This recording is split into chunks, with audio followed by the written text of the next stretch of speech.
Well, dozens of protesters have been arrested after clashes with riot police in Serbia's capital, Belgrade. Officers fired tear gas at the crowd as they attempted to storm the city hall. They accused the ruling party of rigging the country's elections earlier this month. Rallies like this one have become a daily occurrence in Belgrade since the country's parliamentary and local elections on December the 17th. The demonstrators accuse President Aleksandar Vučić and his ruling right-wing Serbian Progressive Party of rigging the vote. The only thing that this state had to provide to its citizens was to freely elect the ones who will lead the country. But they stole the elections. Vučić, you guys stole not one, but thousands and thousands of votes. Tepić is among a handful of opposition leaders on a hunger strike who say they won't stop until the results are annulled.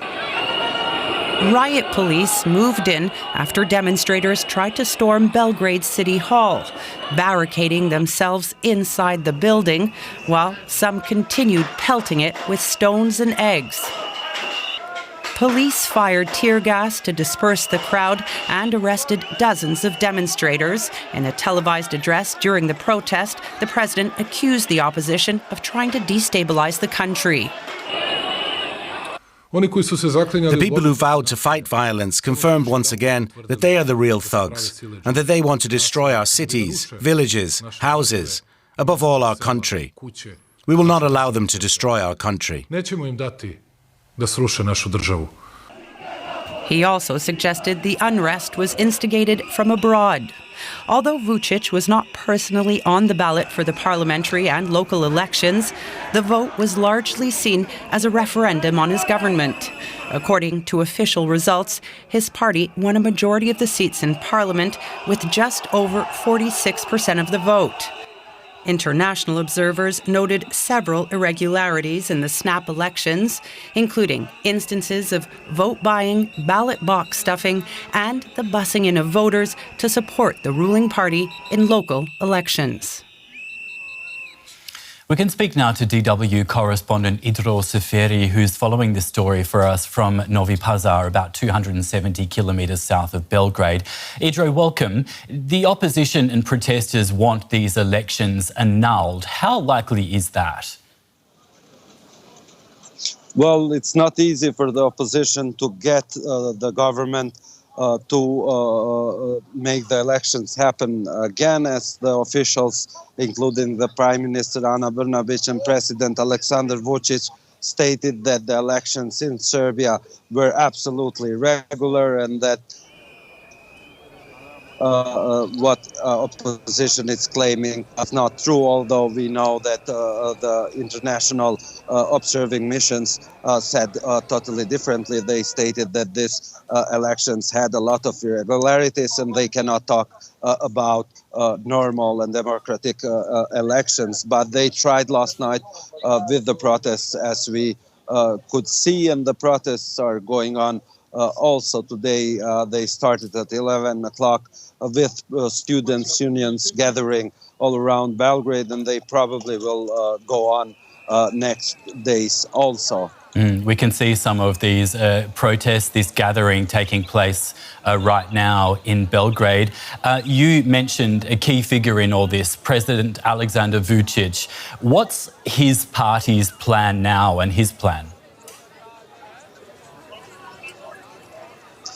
Well, his plan is to go on with the results and certificate them.